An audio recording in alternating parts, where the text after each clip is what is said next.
Hey everybody, it's Jason Blaha here, and you know what, we had enough decent questions this week that I decided to go ahead and do a part 3 today instead of a current events. But don't worry, we'll get 6 current events later in the week. Alright, so first question. How about methods/techniques for deadlifting with hex plates using good form? The gym where I lift in Hong Kong only has hex plates, and you have to literally reset both you and the bar after each rep. Alright, so what's the problem with that, brother? Reset yourself in the bar after each rep. I mean, now that you mention it, is that really the end of the world? I had to do that for Brittany today. We had to do that for Brittany. She's really been struggling with certain aspects of the sumo deadlift, which we're doing. One reason we haven't put her on camera. And you know what? I managed to get her to do 10 sets of it today with a lightweight with good form. You know how we did that? I didn't let her do her triples back to back. I made her turn loose of the bar and completely reset on every single rep. Therefore, she ended up doing 30 singles today, even though they were set into sets of 3. She ended up taking 3 or 4 seconds between every rep because she had to reset. But you know what? It's a good way to learn how to deadlift. In fact, I don't have any problem with anyone doing all deadlift as a rest pause. What's wrong with that? If you reset on every single rep on the deadlift because you've got the hex plates, and if you have hex plates, you have to do that. Let's make that perfectly clear. If you try to not reset and re-put your feet and your body and everything back into a proper position as if it's your first rep again with the hex plates because you know they're going to move, then you need to just quit deadlifting because it's not going to work. You're going to get hurt. You're going to mess up your technique. You're going to injure yourself. If you're using the hex plates, you have to reset on every rep. A full reset is if it's your first rep, you got to reapproach the bar, get to the bar correctly, everything, because the bar is going to move. It's going to bounce a little move at the bottom. But what's wrong with that? There's nothing wrong with that. You know what? You could do every deadlift rep on every session. That way, even with bumper plates, if you want to. There's nothing wrong with it. It's a good way to master the technique of the deadlift, isn't it? I could actually endorse that. In fact, I could endorse that especially for people who are going to power lift. You need to get good at first reps. So if you treat every rep like a first rep, that's not a bad thing. All right, next question. Should I care if my weight isn't going up as long as my measurements are increasing and I'm getting stronger every session? I'm worried a stall in progress is coming. By the way, I'm probably around 17% body fat. Should you care if the scale's not moving if you're getting bigger and stronger every session? No. In fact, I'm going to go out on a limb and say you're probably a novice because if your weight's staying the same and your measurements are going up, you are recompositioning. You've got to be losing something around your waistline, meaning your waist is probably getting smaller if your arms and legs are getting bigger, but the scale's not increasing. They're getting bigger and you're getting stronger. You're recompositioning. Again, enjoy those noob gains while you can. Enjoy them. Like, you sound like someone who's either in their first year of training, of serious training, or who took a long break from the gym and came back. It's called noob gains, and noob gains allow for fast recompositioning. Shouldn't be worried at all. Enjoy it while you can. Enjoy it while you can. And when you do stall, and you're saying, I'm worried about a stall. Why are you worried about a stall? You know stalls are going to happen. It's not something to worry about. We're all going to stall. And when we do stall, then we've got to do things to worry about it. And I can understand if we're talking about stalling due to adaptation in the body and having to periodize and stuff like that. That's normal. Adding accessory work because you stall, that's normal. That's normal. You program for that. In your case, you're worried about stalls that are coming, that you know will eventually come, you just don't know when. You know what? Stalls aren't the end of the world. When you reach that stall, then you're going to have to increase your food intake a little bit. You have to bump your calories up a few hundred calories a day. So what? Worry about it when it gets there. Enjoy these noob gains while you can. Enjoy this recompositioning while you can. Make the most of it. Worry about the stall when you get there. And here's the thing. If you're able to recomposition right now, when you do stall, breaking out of your stall is going to be ridiculously easy. All you're going to have to do is increase your carbs a little bit. Oh no, you're going to have to eat an extra 2 slices of bread every day. That's not something to worry about, brother. Worrying about the fact that you're going to have to squeeze in an extra 2 slices of bread or 2 extra bananas every day coming up in a month or 2 or 3 months, that's nothing to worry about. That's nothing to worry about at all. You already know ahead of time how to fix it. Add 2 bananas to your diet every day. Done.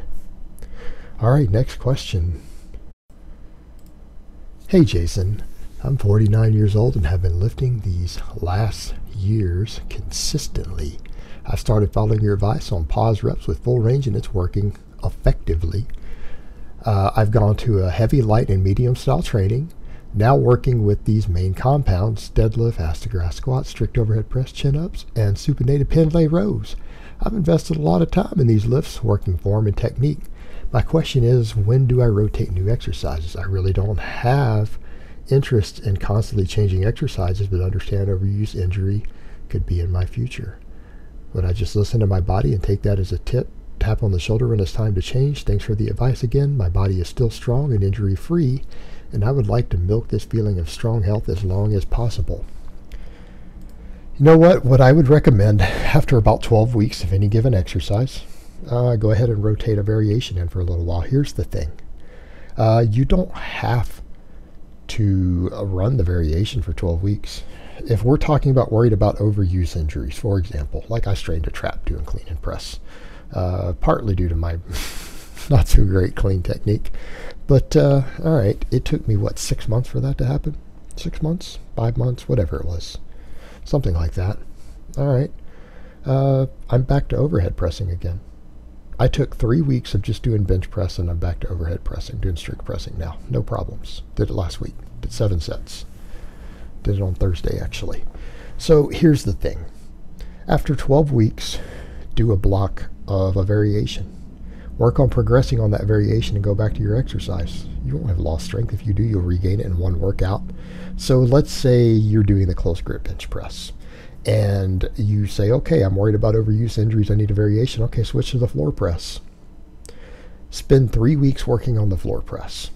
Get stronger on the floor press over 3 weeks, starting from your start point. And go back to your close grip bench press. Done. If you need a different variation throughout your working week, maybe on your lighter day, maybe your light day, maybe your medium day. How about you do your close grip bench press heavy on Monday?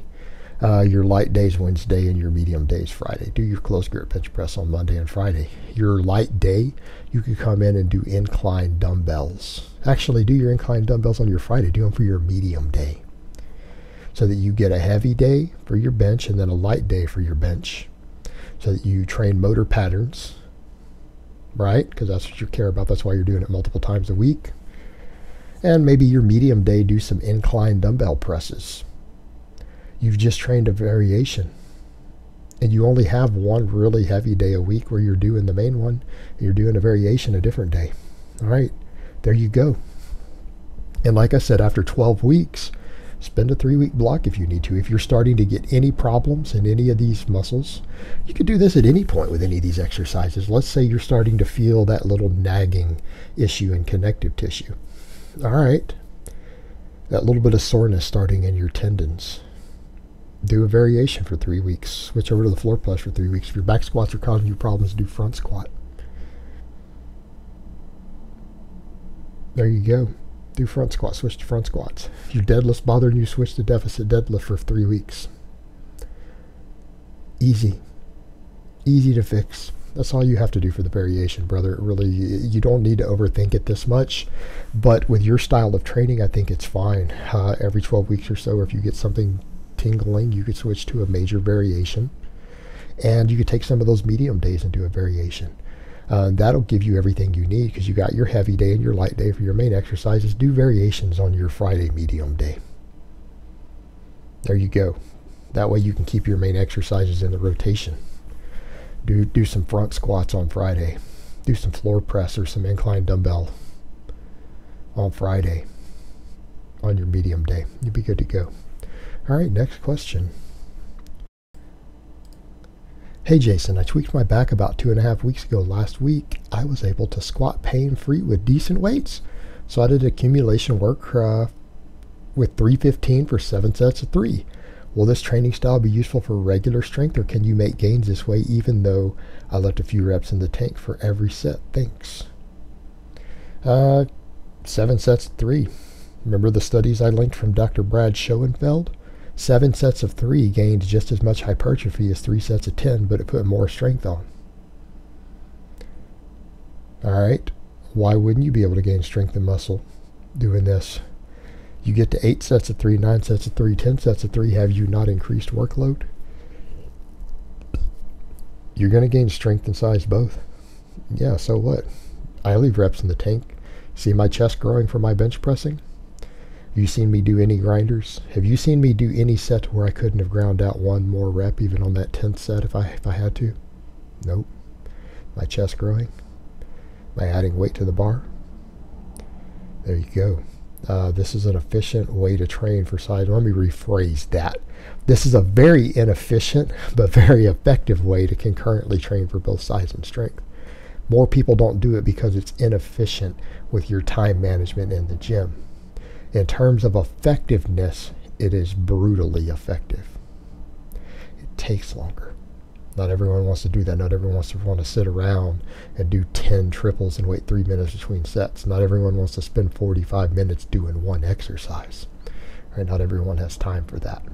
The problem is time management, not effectiveness. It'll do both for you just fine. All right, next question. I've recently started working a factory job where I stand for 7 to 8 hours a day and it makes my feet really sore. I know I should adapt to this prolonged standing eventually, but how long do you think it will take? And is there anything I can do to help the recovery adaptation process? Thanks. Anywhere from 3 to 6 weeks, brother. What can you do? Active recovery, blood flow, rest. What do I mean by active recovery and blood flow? Every day after work, soak in a really hot bath. Get your feet, your legs, your glutes, your lower back soaked in hot water. No, I mean, don't burn yourself hot, but some hot water. Put Epsom salt in it. Soak in a hot bath every night. Massage your feet. Massage your feet. If you have to, get a foot massager. You know, those little round foot massagers you can roll your feet on. Those things are awesome. All right. Massage, work, heat, Epsom salt. All of that stuff will help you recover. All right, that will help you recover. It'll help you with the adaptation process, and it'll get you back to where you're not only not sore, but you're going to be able to progress in the gym again. All right, those things will work wonders. Heat, massage, rest. Beautiful stuff. All right, next question and last question of the week. I've asked before with no response. James Tinyvest said a gallon of milk a day for a protein source.